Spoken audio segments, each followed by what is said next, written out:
Hey guys, welcome to episode 9 of the GridCast. I am your host, Danny Cox, and with me is my co-host. He is a box owner. He is a grid enthusiast. He is the Sultan of Squats. His name is Conan Bruce. Sultan of Squats. That makes me think of Aladdin. You ain't never had a friend like me.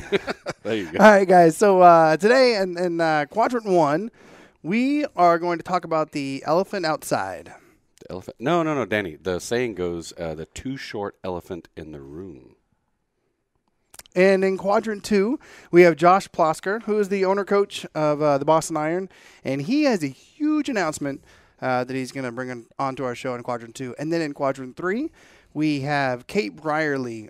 Did an interview with her. She's pretty incredible. If you remember from last week's episode, we shared a little bit of her story. But yeah, she's a rock star. Yeah, she gets to say it actually in her own words in Quadrant 3. So let's not wait any further. Let's just get into the show. Without further ado. Right, without further ado, let's kick on over to Quadrant 1.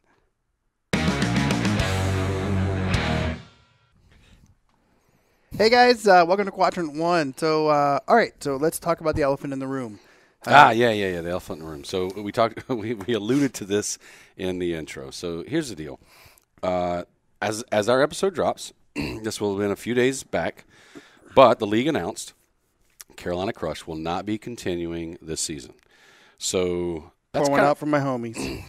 Pour one out from my Carolina homies. No, I'm drinking that. Yeah. By the way, I am from North Carolina, so I do have a little bit of allegiance there. But no, for real, guys. So here's the deal. We it's kind of like a lot of unknown there, like where you go, well, what happened? I'm not sure anybody knows exactly what happened, except probably Carolina and the league. I think the league did a decent job of just saying, hey, they're not continuing.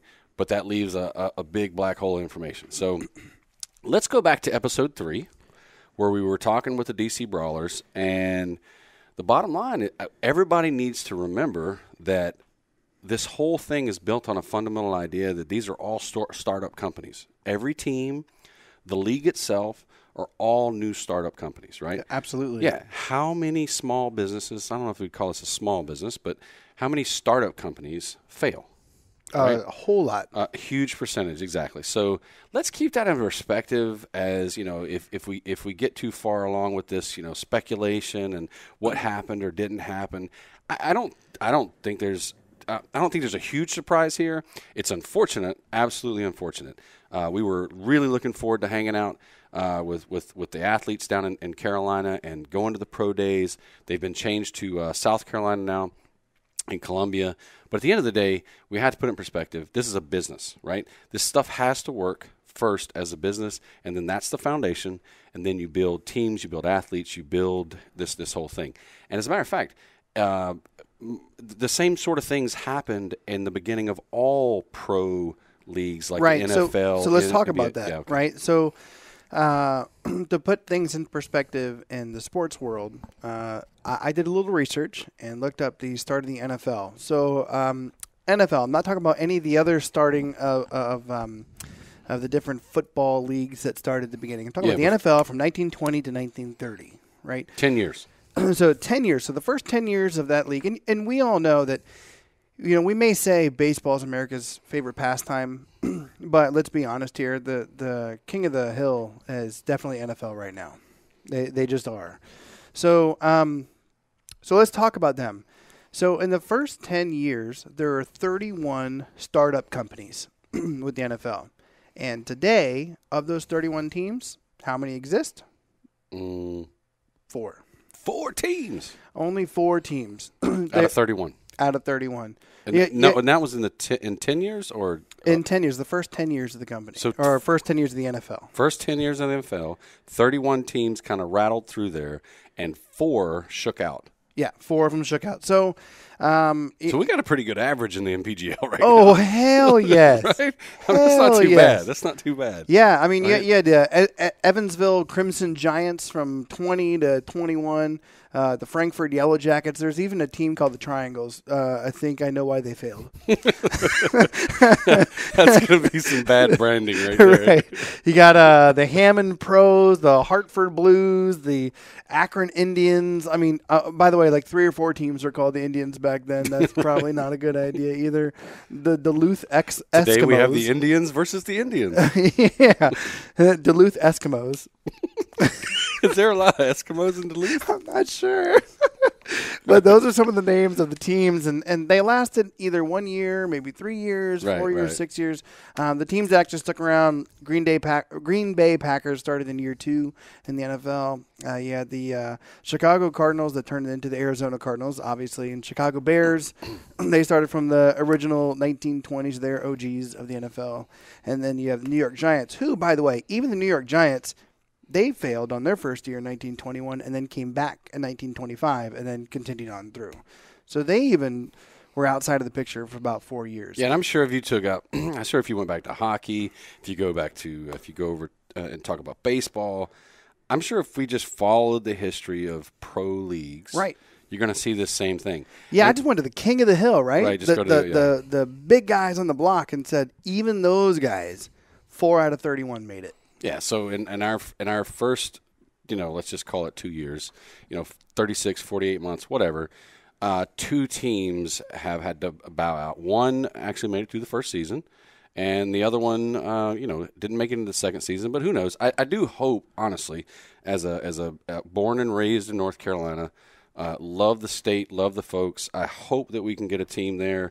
But sometimes it doesn't work, and it may not work right away. Yeah, it may come in the future. And, also, I don't see it as a bad thing either that Carolina couldn't quite make it on the block this year. Or the Philly Founders, for instance, had to leave last year. That means that the NPGL and the officials have a bar set. They rate, exactly. That's what I was going to say, the same stuff.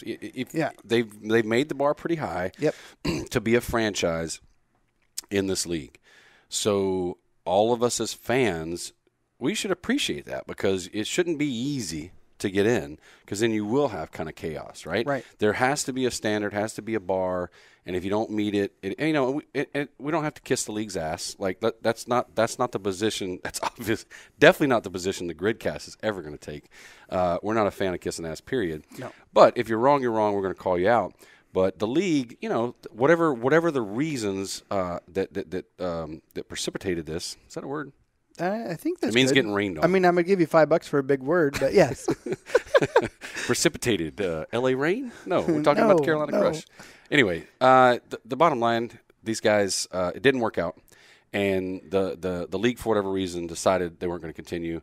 And they held their ground. So there it is. I can't hate them for that. And then No. But you know what? The league knows what they're doing. Last year, you had 3 million people watch the championship match on TV. Yeah, exactly. We had five matches on NBC. Something like that. I can't remember. Anyway, it's like twice that this year. Yeah, twice that. So it's going in a good direction. Let's keep it there. Let's keep it working. And even in 2016, they're talking about huge. If you haven't seen it yet, go back in time and go to the Jim Keane interview that we had from the Boston Pro Days, and he outlines what it looks like for 2015 and 2016. In 2016, as long as everything goes right with NBC and NBC Sports and what they think is going to happen, then it looks like that they're going to have a crap load of matches on TV in 2016. It's so early on in this. It's right. ridiculous. But they know what they're doing. Yeah. And that's the point. So what happens to the athletes that have been signed by the Carolina Crush? So you got the double Hannahs. We don't know. And so that's something that you and I discussed a little bit earlier. We can discuss it now. So we kicked around a couple ideas. Could they be free agents? Yeah. So I don't know if there's any precedence, right? Because the league's so new. What happens to the athletes that were signed to the Carolina Crush? We only have 2, right? No, there's a 40-plus athlete as well. Oh, that's right, yeah. I can't remember. So bottom line is we don't know.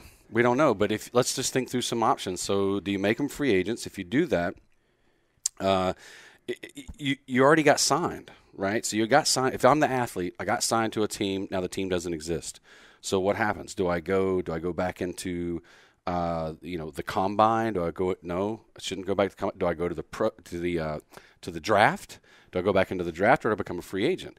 Well, there's a lot of different factors that could play in there as to what's beneficial for the athlete, whether they're a free agent or whether they're in the draft.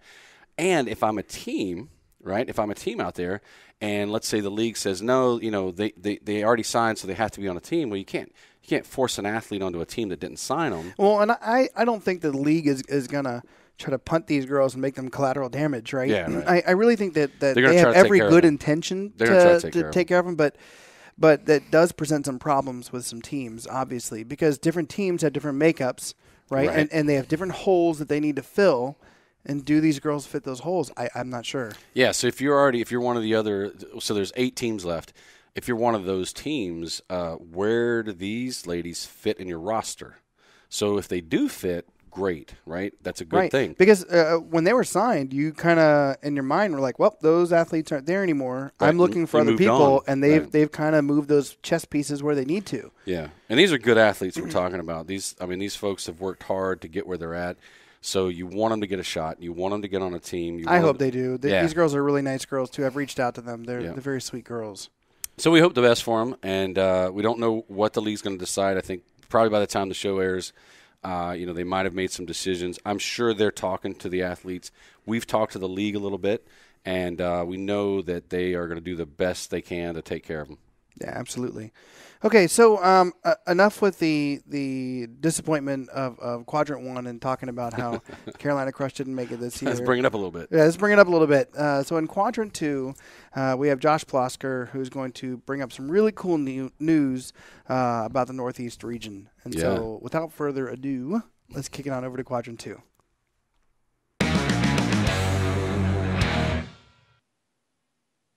All right, everybody, welcome to Quadrant 2. I am here with the head coach and CEO of the Boston Iron, Josh Plosker, and he has a great announcement to make. So I want to kick it over to you, Josh. Yeah, thanks, Danny. We just we wanted to get an opportunity to announce the Northeast Amateur Grid League. That will be really, truly getting out there through social media this week and getting people's attention as we start to really get out there and search for some great operators and coaches that we're looking to invite to, the tentative date is in April to bring these guys together to give them a full formal introduction to what we're looking for to be growing teams for the Northeast Amateur Grid League. We're really excited about this. We're excited to be sponsoring the Northeast Amateur Grid League, meaning the Boston Iron sponsoring the Northeast Amateur Grid League, and looking to get involved and be a part with all the other amateur grid leagues that are popping out there. I think it's going to be pretty huge. Yeah, that's awesome. So, we just talked about in Quadrant 1 how the Carolina Crush are no longer with the NPGL, and how we talked about how that's actually the NPGL holding a different standard, and unfortunately some teams just can't make it for one reason or another. And now, even though there's only one team that fell with Carolina and before it was Philly Founders, now we're looking at around the country with the Western Amateur Grid League, the Southern Amateur Grid League, the Mid-Atlantic Grid League, and now the Northeast Grid League. Teams are popping up everywhere, and it shows that the sport is still growing strong, still moving forward, and I think it's extremely exciting to see that the Northeast Grid League is starting up. So where actually is the Northeast Grid League? What states are you looking at covering for that, or what areas? Well, we'll be all of New England and New York. All of New England and New York, okay. And and you're looking at how many matches per team? In the first season, we're probably looking at 3 to 5. I mean, we're going through a lot of logistics right now to plan things out. We will probably handle things a lot like the Southern Amateur Grid League did with, getting a tournament out there first, getting people, introduced and to show them what we're going to be doing and facilities and things like that. So we'll probably start there closer towards the end of the summer, kind of to cap things off as we hit the playoffs for the NPGL. And then, we'll start to plan out the season. We're not quite sure when that will actually start yet, either later this fall or later next winter, or potentially, early in the year next year. I love the fact that it looks like that you can get grid all year long then. So it's starting to churn that in that direction versus just having a one season for NPGL. You can also get it any other time of the year. That's awesome. And so these are going to be individually owned teams, right? Yeah, we're going to be extending the opportunity out to those that put together really good applications for what we're looking for. And I think that the most exciting thing about this is what makes Grid so exciting is the opportunity for great coaches to run great teams. They're not limited to just their immediate local area, they can reach out to people that they really want to coach and, bring them onto their teams. And it's such an exciting opportunity for the coaching aspect of this world. It's not, I mean, there's been programming in the past, but now you're really on the floor coaching. I think I talked about it the last time, you and I talked. It's a really exciting sport and a great opportunity for the coaches out there. Yeah, it's awesome because not only is this a feeder system to get to the NPGL, because we talked with Kotler for a little while how it's great for the athletes to build and to understand the sport a little bit more and understand that it is different than just doing an 80% CrossFit, stuff like that. It's a much different kind of focus that you have for grid, different sport altogether. But you also need to groom the coaches. This is a brand new sport. This is only the second year in, right? So this is a great feeder system also for coaches.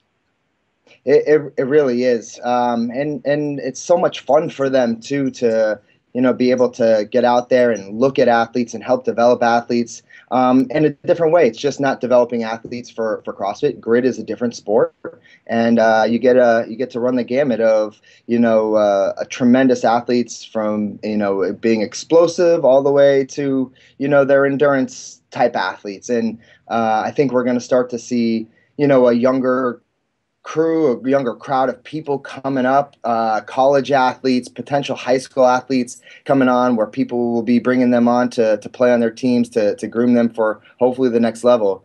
As I said, I just think we're in a really exciting time of a professional sport as it grows from amateur to professional, and I'm just kind of glad that it's all coming together right now. Yeah, it's really exciting, and so something that I've noticed is that it looks like from afar that the Mid-Atlantic is its own thing, Southern Amateur Grid League is its own thing, Western Amateur Grid League is its own thing, Northeast Amateur Grid League maybe its own thing, and then we're also thinking about something else on the West Coast. Nothing's official yet, but we hear that something else might be coming out of there. I would like to see as a fan that the leagues interact. Do you see that actually happening? 100%, and they should take direction from the NPGL, and I think that together we'll combine as a group that the Northeast Amateur Grid League will be running a lot of the same races as the Mid Atlantic, as the SAGL. I think we'll adopt a lot of the same rules because it will be different than the NPGL. It's just not possible to be the same, and there's the requirements and the races and everything just need to take a slightly, a little bit of a step back and a slight change to the format of how we do things in order to run an amateur grid league. But we need to, stick to, what everybody wants to do and bring it all together under one system. And I think that all the guys that have started the amateur stuff are certainly on board for that. Yeah, absolutely. I kind of look at that as so in baseball around here we have 7-inning games, right? Because the athletes themselves, the pitchers, the catchers, whatever, they can't really make a 9-inning game. It's just too much on the body for a pitcher specifically to make it 9 innings at a young age. So is that the kind of stuff you're looking at, like maybe downsizing it just a little bit with weights or whatever to make it a little easier for someone to get through on the amateur side? It'll be 100%. It'll be scaled back a bit. I mean, at this point, a lot of these guys are amateurs, and they're learning how to do a new sport, and they're not necessarily at the level of these professional athletes who are just at this point more, they're just stronger and more experienced in what they do. So it'll be a scaled back version of what we see, and perhaps there's a few less races in these amateur matches. But we're all coming together to determine what the rules and things like that should be. It's really exciting to see this again. I was in a very local grid league, and I was in the open division. We just had our championships last week, and it's awesome to see how a sport that's only a year old. I think people keep forgetting that this is 13 months old. I thought it was still under 12 months. Under 12 months. Okay, so we're still under 12 months. Feels like about 10 years into this already. Yeah. No, I feel like I've been doing this for 10 years. And it's only been like 3 or 4 months now for us. It's crazy. That is crazy. Yeah, it's awesome. So if anybody is out there who's looking at being an owner or an operator of a team, how do they get a hold of you? We'll be reaching out. We're going to make an announcement over social media, and we'll be putting some things together for them to reach out to us directly. They will have access to talking to the people that will be running the Amateur Grid League, and then we will be hosting a meeting, like I said, probably in April to get an introduction to all the coaches and owners and how this league is going to run before we start even looking at athletes. All right, awesome. Well, is there anything else you want to get out there to everybody? No, I'm just I'm excited to be announcing this thing. I'm excited to get it going. I think the amateur grid leagues are going to be a huge thing for the NPGL, and I'm just ready and excited for the 2015 to get started for the pros and the amateurs. I can't wait to get up to Boston and see the first match. Yeah, well, maybe when it's not down to a -0 right now, yes. below 0. Yeah, please, and the snow up to my nipples. I think I'm good. I don't need that. All right, well, thanks a lot. And without further ado, we're going to kick it on over to Quadrant 3. Thanks a lot, guys.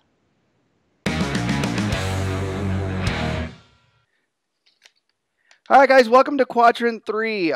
If you listened or watched last week's show, we reached out to this lovely lady, and we reached out to her asking her to share the story with us.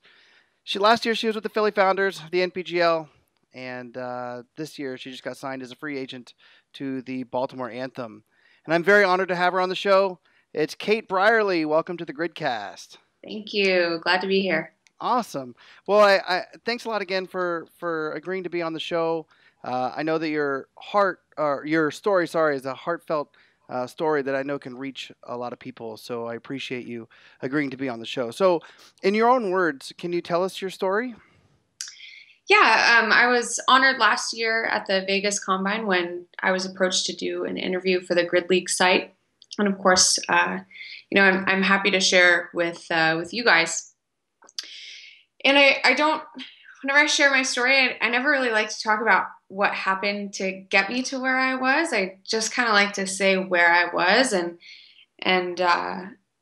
where that was I was freshly 19 and severely addicted to drugs, and I was homeless. I had no car. I had no job. My family had turned their backs on me because of the choices that I had made, and I really had nothing. I mean, physically, I had only the clothes on my back, and which weren't exactly my Sunday's best. And I had a purse, and I had a Nokia flip phone. And this was 2011, so this isn't like Nokia flip phones were very popular. The Nokia brick phone. Yes. It had Snake on it. I'll tell you that much. Hey, good game. Passes the time. Yeah, right. And I was just broken. Like I couldn't walk from one place to another without losing my breath. And I was sleeping on a park bench, and I grew up with everything. And there I was at 19 years old when, I should have had life by the cojones. You can say it. The cojones. And I really had nothing. And it was May of 2011, and I was in California. I was in San Rafael, which is in the San Francisco Bay Area, and it doesn't really rain in May in California. It's beautiful, unlike Massachusetts, where it just seems to never stop snowing. Oh my God! Yeah, because at the Boston Pro Days, holy cow, that snow. But sorry, go ahead. So it was May, and I was sleeping on my park bench, which was very comfortable. And I woke up, it was like 7 a.m. and it was raining. And bummer. I remember waking up that morning and I used to go to bed every night. Well, not bed. I used to go to sleep every night, just kind of thinking to myself, like, it might just be easier if I didn't wake up. Like I knew how badly I was hurting myself, and I knew how badly I was hurting my family and the people who loved me. And I remember just thinking, like, it'd just be easier not to have to do this anymore, because every day I would wake up and I would be physically sick. I had 1,000 regrets hanging around my head, and it's like fully spiritually bankrupt. And I remember waking up this morning because it was raining, and for whatever reason, it became so clear to me that like I had two options, and one option was to continue doing what I was doing and die very quickly, or stop. And for whatever reason, I attribute that to a higher power today. But for whatever reason, that morning, I just decided that I couldn't do it anymore. And so at 7 a.m., I picked up my Nokia brick phone, and I called a bunch of people. I called a bunch of girlfriends who I knew could help me through this. And sure enough, one of my friends met me at 8 a.m. at a bagel shop. It was like a Tuesday morning. Somebody met me at noon, took me to lunch. Somebody met me that evening, gave me a place to stay for the night, and it just kind of continued like that. And the first few months were absolutely miserable. It was the hardest time, because I couldn't sit with myself. I couldn't, I could barely eat. Like, I didn't have a job. Addiction's a bitch. Addiction's a bitch, right? Yeah. Yeah. Fully. And, I had nothing going for me. Like, absolutely nothing. I had 1 cent in my bank account. 1 cent, because I knew like I didn't want to overdraft or whatever. So I thought, 1 cent was a big deal. And it was hard for a long time. And I kind of want to clear this up because it got confused in my interview last year. And I didn't start, there was a good year and a half between 2011, when this all happened, like summer of 2011, to when I started functional fitness. Okay. Which was in 2012. So there's a good like year and a half where I did nothing but like hang on for dear life and chain smoke Marlboro Reds and, just try and get anything together. Man, you went Marlboro Reds. You didn't do Marlboro Lights. You went for the big dogs. Yeah, I don't mess around. Yeah, no. Go home, Yeah. No, I hear you. So, like I said before, addiction's a bitch. And no matter what substance it was, whatever it was, it definitely got a hold of you. And I'm so glad that one day you woke up and said, hey, I want to change things. And what's awesome is that you actually had people to call and people that could help you out. I've had some friends in my past who have also dealt with substance abuse.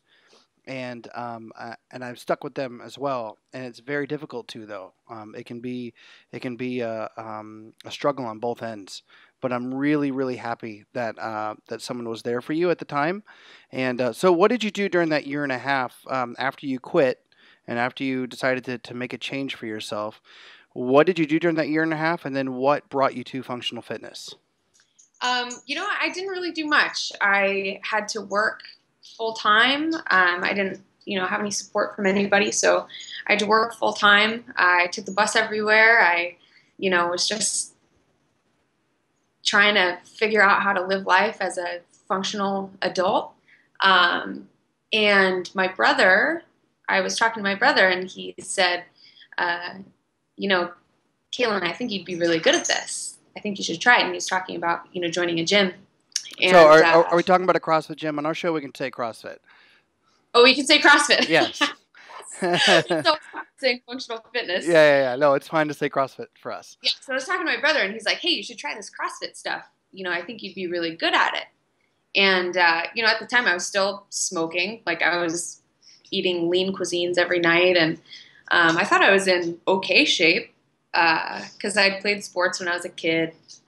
Nothing serious, but so I tried it. I went to a gym. I did the baseline workout, and I remember going home and like I had to scale the workout. I was using bands on the pull-up bars, and like my 500-meter row took me probably close to 3 minutes. But I remember going and like checking like what's a good baseline workout time? Oh yeah, everyone does that, right? Yeah. Fully. And I was like, oh my God, like I'm really bad at this. And so that was in like late 2012, and yeah, I just stuck with it. You know, That's actually the time that I started as well, which is kind of crazy. My first ever CrossFit workout, just to let you know, was 7 minutes of burpees, which really sucks.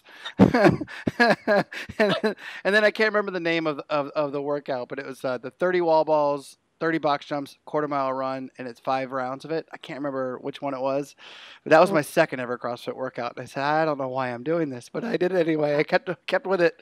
It's been a few years now, but anyway, yeah. So you did CrossFit. Are you a CrossFit coach? Do you ever go to that level?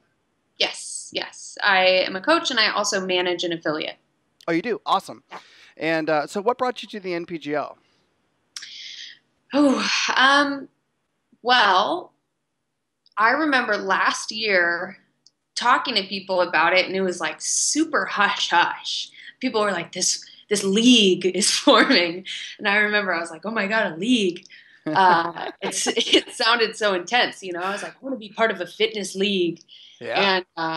And at the time, that was the LA Combine, where, you know, there wasn't a ton of people, and I didn't really know the sign-up process, and I was just thinking to myself, like, I don't know. I don't think I'm that good, because I heard of signings like Alessandro Pacelli and, you know, these bigger names, and at the time, I hadn't even been to regionals yet.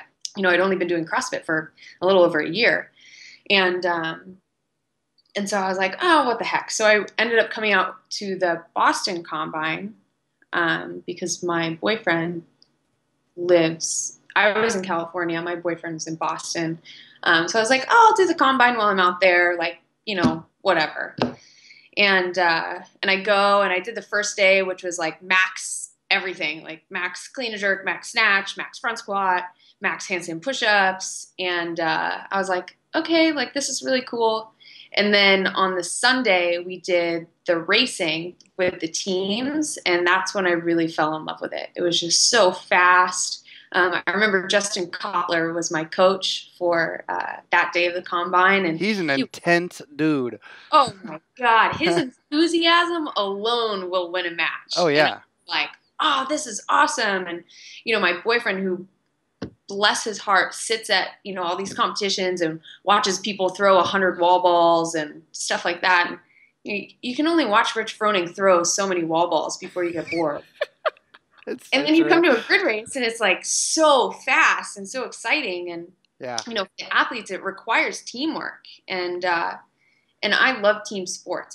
I you know, as a kid, that's what I played, and I always thrived in that sort of environment. So I was so excited when I got invited to Vegas. And so, what did you play actually as a young person? You know, I kind of played every sport. I'm not like you hear about these people who have this crazy athletic background. Like I was All-American swimmer, or, you know, I ran track at UCLA. I played rec soccer for like 3 years. I did martial arts for several years. Hey, that's no bullshit. Yeah, no. Yeah. I don't mess around. I told you. Yeah, I see that.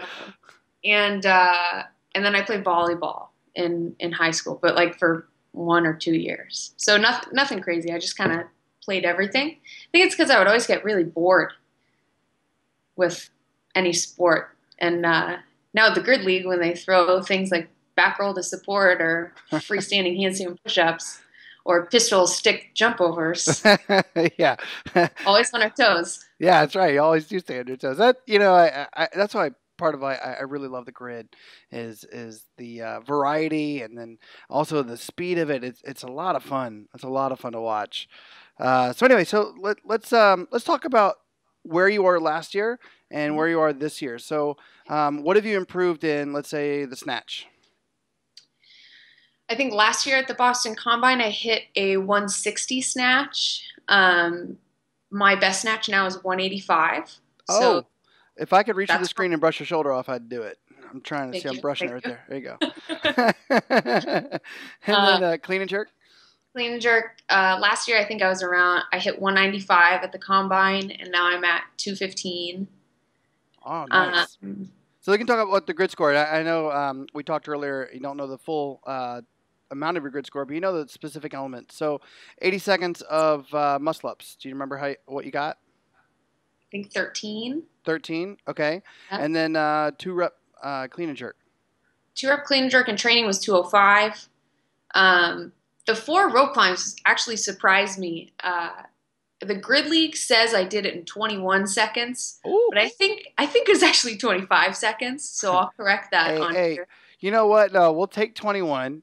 I bet you it was when you hit the top, right? And you were thinking, oh, it took 4 seconds to get back down. No. You hit the top. It on Instagram, and I was like, ooh, do I correct them or do I just let that happen? Nope. Judge's error. You got it. No problem.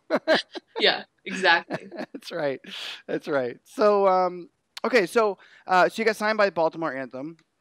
And Garrett Smith is really nice. We've had him on the show. Seems pretty knowledgeable. Awesome guy. Been a good friend of the show for us. And he has made a big splash in the NPGL area and our community by signing Dimitri and Igor and Matt Frazier and yourself. Have you met these guys? Do you anticipate there being any issues, or are you excited about it? Why don't you tell me a little bit about it? I have not met any of them. I think the only issue might be the whole English-Russian thing. Yeah, so this is something I asked out in LA, and I was talking to a couple people about it. You know how, like, when you do a really heavily intensive workout, and I always call it you get WOD drunk, right? Mm-hmm. You just kind of for a few seconds don't know where you are, and someone runs up to you and they ask you a question, and you could tell them something that you remembered like 5 years ago, but nothing right now, right? So, do you think that they're just in their WOD drunk phase in the middle of a match? How are they going to be able to say, hey, I can't do these 3 reps, or I can't do whatever, like I'm worried about a communication barrier personally. I told Garrett we're going to have to start taking Russian classes or something. That's right. I did meet Dmitry Klokov once before out in the CrossFit Games last year. Seems like a really, really nice guy. He's built like a brick shithouse. Like you touch his shoulder and it feels like you're knocking on a brick wall. It's insane. Yeah. But that dude's awesome. So I really think that you guys are stacked in a really cool way. And if there's any way that your transitions and getting them used to being on a team sport versus an individual sport, and if that works, I think you guys got some magic. Yeah, I definitely agree. And I couldn't have been happier when I was signed by the Anthem, just, knowing some of the people that were on the team already. Definitely ready to bring the heat this year. Heck yeah. Now, do you know when practice starts or anything like that yet? I don't. Nothing. I didn't know if actually anything had been discussed yet. It's still pretty early on. People are still trying to form their teams together. Okay. It's still pretty early. I think we have to wait for the draft and get, a slightly more full roster than, just me and the 3 guys. Yeah. So before we go on to our gridlock section, which is a really fun, awesome section of the show, I do want to talk about reaching into those people who may be in a difficult situation now, who may question their self-worth and want to improve their lives but don't know how to do it. They're finding themselves at a park bench with 1 cent in their pocket at 9 a.m. and just got rained on and wondering where to go. Are there any good organizations for them to reach out, or what would your advice be to them? In terms of organizations, I'm not sure if somehow you are on a park bench with 1 cent, but you are watching the GridCast interview. You know what? People don't have Nokia brick phones anymore. They have iPhones, okay? The iPhone's awesome. I would say, 9 times out of 10, there are people to call, whether it's a family member or something like that. If you were to search in Google drug and alcohol treatment, you would get 100,000 responses of things right in your area. If you really have no one, Facebook message me, call me, email me. I'd be more than happy to direct anybody to help in their area. But, I'd say the main thing is just knowing that if you're in that situation or, a loved one or whoever it is, like, you're not alone. And if somebody like me could do it, like I really think anybody could do it, because it didn't get much lower than where I was. Yeah. No, I hear you. So you have kicked those marble reds, right? You said you took a year and a half before functional fitness and CrossFit. You kicked those marble reds, right? Yes. Good, because those things suck. I was still like 6 months of CrossFit. Oh, really? Oh my God, I can't imagine. I went through that same addiction of cigarettes, not anything else, but cigarettes I did, and my God, that was a bitch to get rid of. But thank God I did, because woosah. I smoked a pack a day since I was 15 till I was 20 something. So that was crazy. How old are you now, if you don't mind me asking? I'm 22. I'll be 23 in a few months. So that's just a few years ago. Well, I'm really proud of you, and congratulations for getting past that part of your life. And I think you're a badass and an inspiration to people. So let's stop all that stuff and let's get on to the GridCast. So the gridlock section is on the rest of Quadrant 3. And it's got 10 fast-paced answers. Yes, you need to get some water. Get ready for it, because here we go. Ready? Okay. As a kid, were you a Pokemon girl, a Power Ranger kid, or a Dora the Explorer fan? Ooh, Pink Power Ranger all the way. And what's the best movie of the bunch? Star Wars, Meet the Parents, Wedding Crashers, or Die Hard? What was the last one? Die Hard? Yeah, Die Hard. Oh no, Wedding Crashers. Wedding Crashers. Okay. Best song of the bunch: Miss Jackson by Outkast, Drop It Like It's Hot by Snoop Dogg, or Live Like You Are Dying by Tim McGraw. Ooh, Snoop Dogg for sure. Okay. Old school. Your favorite food of the group: big juicy steak, a bowl of Ben & Jerry's, or sushi? Ben & Jerry's. Nice. So pick one of these. Do you like a nice smooth back squat PR or a perfect snatch PR? Snatch PR, always. On vacation, do you head for the beach or do you want to go to the mountains? Beach. And do you prefer a cabriolet drop top or a Jeep Wrangler? Jeep Wrangler. Of course you do. I already knew that. And do you prefer to do a 2K row or a mile run? I know. They both suck. No. You got to choose one or the other. That's why I do grid, so I don't have to do that. Damn right. You're damn right. Okay, Batman or Superman? Ooh, Batman. Batman? All right. And then last but not least, who's going to win 2015 NPGL season? Baltimore Anthem, duh. Duh. All right, nice. All right, so would you like to give a shout out to any of your sponsors? I would. Jekyll Hyde Apparel, Nutriforce Sports, Fit Aid, and Cape Cod Nutrition Corner. And Cape Cod Nutrition. All right, again, thanks for being on the show and on Quadrant 3. And good luck next season on the grid. Thanks, Dan. Hey, welcome back, guys. Here we are in Quadrant 4. So, yeah, we want to thank Josh Plosker from Boston Iron and Kate Brierley for joining the show today. yeah, it's a great show. Yeah, it was awesome. Thank you guys very much for joining us on episode 9. In case anybody hasn't noticed, right? If you've seen any of our other episodes, we are. Big if. I know, right? We're in a new space, so this is our new studio. It's still in construction. Give us a little time, but we're putting a little collage, I guess, if you call it. Wait. I count 1, 2, 3, 4 teams. But how many are there in the NPGL? 8. 8. Oh! He can do math. So here's the deal. We don't have T-shirts for the other 4 teams, but this weekend, when the show airs, the weekend after this show airs, we will be in D.C., for the DC Baltimore Pro Day, so we're going to get those shirts. Yeah, got those shirts. Actually, they're coming. We're just teasing you guys. Yeah, they're coming. But the other 2? New York Rhinos and the Phoenix Rise. Phoenix Rise. So help us rise this up. Yes. Right. Come on, guys. We're missing a couple of shirts. Help. Yeah, so Danny and I actually, this is a little Pinterest thing. I shouldn't even. Yeah, how dare you say that? 2 guys and Pinterest made. All right, I lost all kind of beer points. I lost all kind of beer points. You did. Way to go. Let's close this thing out on Pinterest. All right, guys. So thanks for watching today's episode. Please share it with your friends, share it with your family, share it with the dog, share it with everybody on social media sites. And until next time, clean up your jerks and snatches, drink your beer in patches, and always dominate your grid matches. See you later, guys. Peace out.